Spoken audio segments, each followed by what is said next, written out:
بسم الله الرحمن الرحيم. الفصل الثاني.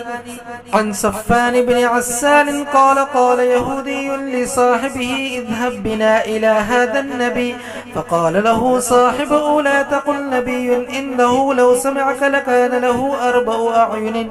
فأتيا رسول الله صلى الله عليه وسلم فسألاه عن آيات بينات، فقال رسول الله صلى الله عليه وسلم لا تشركوا بالله شيئا ولا تسرقوا ولا تزنوا ولا تقتلوا النفس التي حرم الله إلا بالحق ولا تمشوا ببريء إلى ذي سلطان ليقتله ولا تسحروا ولا تأكلوا الربا ولا تقذفوا محسنة ولا تولوا للفرار يوم الزحف، وعليكم خاصة اليهود ألا تعتدوا في السبت.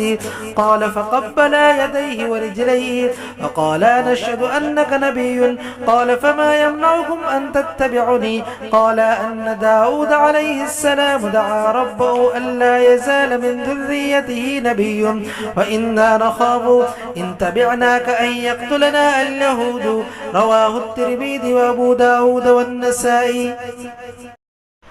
فصل ثانی. حضرت صفان بن عسال رضی اللہ تعالی عنہ سے روایت ہے، وہ یوں فرماتے ہیں کہ ایک یہودی نے اپنے ساتھی سے کہا کہ تو ہمیں لے چل اس نبی کے پاس.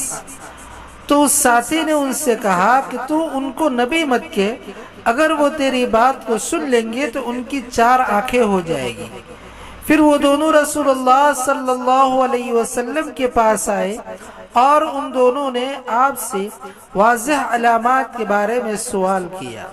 تو رسول اللہ صلی اللہ علیہ وسلم نے فرمایا تم اللہ کے ساتھ کسی کو شریک نہ کرو اور چوری نہ کرو اور زنا نہ کرو اور کسی ایسی جان کو جس کو اللہ نے حرام فرمایا ہے ناحق مت مارو، اور کسی بے گناہ کو حاکم کے پاس اس غرض سے مت لے جاؤ تاکہ وہ اس کو قتل کر دے، اور تم جادو نہ کرو اور تم سود نہ کھاؤ اور پاک دامن پر زنا کی تہمت نہ لگاؤ، اور جنگ کے میدان میں پیٹ پھیر کر کے مت بھاگو.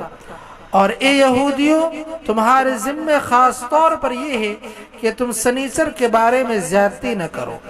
تو راوی کہتے ہیں پھر ان دونوں نے آپ صلی اللہ علیہ وسلم کے ہاتھ اور پیر کو بوسہ دیا اور ان دونوں نے کہا کہ ہم گواہی دیتے ہیں کہ آپ نبی ہیں. تو رسول اللہ صلی اللہ علیہ وسلم نے فرمایا تو تمہیں کون سی چیز اس بات کو روکتی ہے کہ تم میری اتباع کرو؟ تو ان دونوں نے کہا کہ حضرت داؤد علیہ السلام نے اپنے رب سے دعا کی کہ ہمیشہ میری اولاد میں سے نبی آتے رہے، اور یقیناً ہمیں خوف ہے کہ اگر ہم آپ کی اتباع کریں گے تو یہودی ہمیں مار ڈالیں گے. اس کو امام ترمذی، امام ابو داؤد اور امام نسائی نے روایت کی ہے.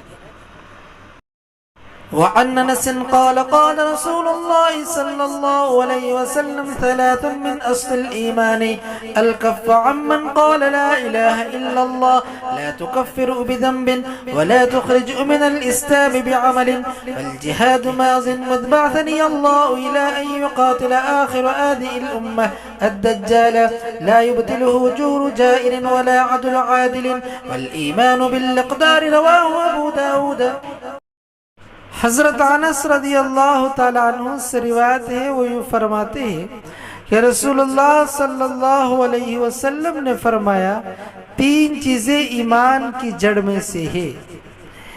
جو شخص لا الہ الا اللہ کی گواہی دے، اس سے جنگ و جدال کرنے سے رک جانا، اب نہ اس کی تو تکفیر کرے گا کسی گناہ کی وجہ سے، نہ اس کو اسلام سے نکال دے گا کسی عمل کی وجہ سے، اور جہاد یہ ہمیشہ چلتا رہے گا اس وقت سے جس وقت اللہ تعالیٰ نے مجھے نبی بنا کر بھیجا، یہاں تک کہ اس امت کا آخری شخص دجال سے قتال کرے گا، اور اس جہاد کو ظالم کا ظلم اور عادل کا عدل یہ روک نہیں پائے گا.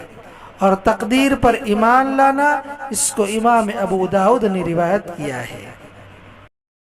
وعن ابي هريره رضي الله تعالى عنه قال قال رسول الله صلى الله عليه وسلم اذا زنى العبد خرج منه الايمان فكان فوق راسه كالظله فاذا خرج من ذلك العمل رجع اليه الايمان. رواه الترمذي وابو داود. حضرت ابو ہریرہ رضی اللہ تعالیٰ عنہ سے روایت ہے، وہ یوں فرماتے ہیں کہ رسول اللہ صلی اللہ علیہ وسلم نے فرمایا جب کوئی بندہ زنا کرتا ہے تو اس سے ایمان نکل جاتا ہے اور اس کے سر پر رہتا ہے جیسے سایہ. جب وہ اس عمل سے نکل جاتا ہے تو اس کی طرف ایمان لوٹ آتا ہے. اس کو امام ترمذی اور امام ابو داؤد نے روایت کیا ہے.